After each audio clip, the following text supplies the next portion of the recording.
Hi friends, good morning. Welcome to my channel, welcome to my new another blog. আপনারা সকলে কেমন আছেন? আমি কিন্তু খুব ভালো আছি। চলে এলাম আরও একটি নতুন ব্লগ নিয়ে আপনাদের সাথে শেয়ার করব বলে।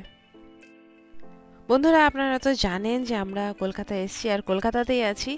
তো কাল গিয়েছিলাম হচ্ছে ইকো পার্কে ঘুরতে, আর ইকো পার্ক ঘোরাঘুরি করে আমরা রাত্রিতে এখানেই ছিলাম। আর আজ সকাল সকাল ঘুম থেকে উঠে ফ্রেশ হয়ে মানে স্নান টান করা হয়ে গেছে, তো করে আমরা বেরিয়ে পড়েছি, হোটেলটা ছেড়ে দিয়েছি আর কি। তো আমরা এখন বেরিয়েছি হচ্ছে কালীঘাটের উদ্দেশ্যে, আর এখানে এসে পৌঁছে গেছি। তো ঢোকার আগে ভাবলাম একটু চা খেয়ে নেওয়া যাক, কারণ আমরা কিছুই খাওয়া দাওয়া করে বের হইনি। মন্দিরে এসেছি বলে কিছু খাওয়া দাওয়া করিনি। তো এখন দেখি মন্দিরে গিয়ে পুজো দেওয়ার এমন কোনো প্ল্যানিং নেই, কারণ আমরা এখান থেকে তাড়াতাড়ি বেরিয়ে চলে যাব। সেই জন্য দেখি ভেতরে গিয়ে কি করা যায়। তো এসছি বন্ধুরা, আমরা কিন্তু দুজনেই কোনোদিনও আগে কালীঘাটে আসিনি, না সে এসছে না আমি এসছি।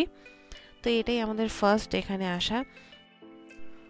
বন্ধুরা, আমরা কিন্তু ভিতরে চলে এসেছি, আর মানে এখন আমরা বুঝতে পারছি না যে আমরা কোন দিক দিয়ে ঠাকুর দর্শন করব, কোন রাস্তা দিয়ে ঢুকবো, সেটা কিছুই বুঝতে পারছি না। তো এই যে দেখুন ভিতরটা কতটা সুন্দর, কত সুন্দর লাগছে মন্দিরটা, যা আমরা টিভিতেই দেখেছি আর কি। রানী রাসমণি সিরিয়ালের প্রত্যেকটা এপিসোডেই মন্দিরের দর্শন করানো হতো, প্রত্যেক দিনই দেখানো হতো। তো আমরা সবাই কিন্তু দেখেছি এটা। আর বন্ধুরা, এই যে এখানে রামপ্রসাদের ছবি দেওয়া আছে আর কি। আর খুব মানে অনেকটাই বড় ছবিটা। এখানে হচ্ছে ভিতরে ঢুকতেই কিন্তু আমার রামপ্রসাদের ছবিটা খুবই ভালো লেগেছে। আর মন্দিরটা এত পরিষ্কার পরিচ্ছন্ন, আর প্রচুর দর্শনার্থীরা এসেছে আর কি। আজকে প্রচুর ভিড় ছিল। আর বন্ধুরা, এই যে এখানে একটা ফুড প্লাজা আছে, যেখানে নিরামিষ আর কি খাবার পাওয়া যায়। তো আমরা এখন অনেক কিছু ভেবে চিন্তা বলতে মানে যখন এসেইছি, আমি নীলকে বললাম যে যখন আমরা এসেইছি তো এখানে আর কি পুজোটা দিয়েই যাই। আর বন্ধুরা, এই যে একটু আগে যেটা দেখালাম সেটা হচ্ছে একটা মিউজিয়াম, বাট এটাতে মানে এন্ট্রি ছিল না। আর আমরা এখন চলে এলাম হচ্ছে ঘাটের দিকে। আমার প্রথম এই গঙ্গা নদী দেখা, মানে আমার তো খুব ভালো লাগছে, মনে হচ্ছে কি স্নান করি, অনেকেই স্নান করছে, কিন্তু আমার আবার ভীষণ ভয়ও লাগে। তো যখন এসেছি ভাবলাম জল নিয়ে যাই এখান থেকে। তো আমি এখানে এসে হাত পা ধুয়ে প্রণাম করে জলটা ভরে নিচ্ছি।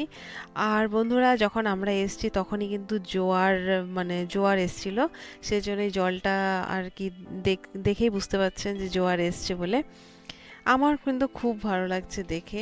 আমি মানে সব এগুলো তো সব টিভিতেই দেখা হয়েছিল, তো আমি বাস্তবে দেখিনি, তো সেটা দেখে আমার বেশ আনন্দ হচ্ছে।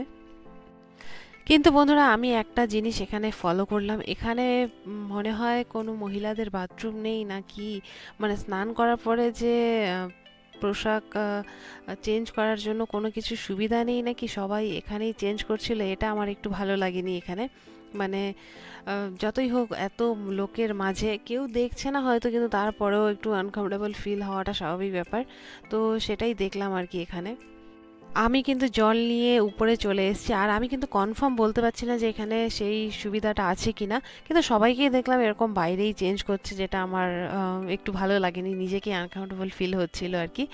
তো আমরা এখন চলে এলাম ওখানেই, মানে ঘাটের পাশেই। এখানে সব গুরুদেবদের মূর্তি বানানো আছে, আর নাম টাম লেখা আছে, আমি নামগুলো আর বলতে পারছি না। আর এখানে আর একটা মন্দির আছে, এটা যে কিসের মন্দির আমি বলতে পারছি না, ভুলে গেছি, আর নামটাও আমার মনে নেই। আর পাশে হচ্ছে সারদা মায়ের মন্দির ছিল। আর এগুলো তো হচ্ছে সব শিব মন্দির। এটা হচ্ছে উপর সাইড, মানে ভিতর দিক দিয়ে ঢুকতে থাকবে পেছনে, এটা আমরা পেছন দিকে এসেছি। তো বন্ধুরা, এখন আমরা চলে যাব পুজো করতে। তো এখানে চারিপাশটা ঘুরে নিলাম, আর আমরা এখন চলে এসেছি এই যে এখানে মানে লাইনে দাঁড়াবো। তো বন্ধুরা, আমাদের সব মোবাইল, ব্যাগ যা ছিল, জুতো টুতো সবই তো জমা দিতে হয় এখানে। আমাদের তো এসব কিছু জানা ছিল না, তো আমরা জমা করব বলে তার আগে একটু ভিডিওটা করে নিচ্ছি এখানে এসে। সবাই এই যে লাইন ধরেছে আর কি, তো আমরাও চলে আসব। তো বন্ধুরা, আমরা কিন্তু পুজো টুজো করে নিয়েছি, করে আমাদের প্রচণ্ড খিদে পেয়েছে, এখন প্রায় দুপুর হয়ে গেছে। আর আমরা চলে এসেছি এখানে খাওয়া দাওয়া করতে। পুজো দিতে প্রায় 2 ঘন্টা সময় লেগে গিয়েছিল। আমরা খাওয়ারের অর্ডার করে দিয়েছি, আর খাওয়া দাওয়া করে আমরা কিন্তু বেরিয়ে পড়েছি সেখান থেকে। এখন যাব হচ্ছে মেট্রো স্টেশনে, কাছেই একটা মেট্রো স্টেশন আছে। আর সেখান থেকে ট্রেন ধরে আমরা চলে যাব হচ্ছে ভিক্টোরিয়াতে।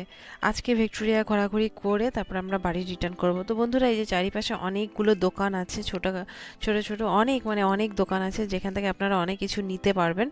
তো আমরাও কিছু কিছু জিনিস কিনেছি। তো এখান থেকে কিনে আমরা এখন চলে এসেছি স্টেশনে। তো বন্ধুরা দেখুন স্টেশনটা কতটা সুন্দর, কতটা মানে সুন্দর আর কি বলবো, পরিষ্কার পরিচ্ছন্নই ছিল। আর সব থেকে ভালো লেগেছে হচ্ছে এই চিত্রকলাগুলো।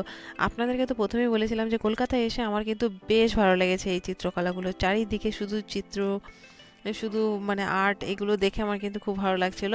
আর স্টেশনটাতে তো ভর্তি, এত সুন্দর সুন্দর আর্ট করেছে, মানে এত সুন্দর সুন্দর টাইলস দিয়েই হবে হয়তো এগুলো, তো ভালো লাগছিল আর কি, খুব সুন্দর লাগছিল। তো আমার হাজবেন্ড ভিডিও করে নিচ্ছিলাম। বন্ধুরা আজকে কিন্তু আমার খুব ভালো লেগেছে পুজো দিতে পেরেছি বলে।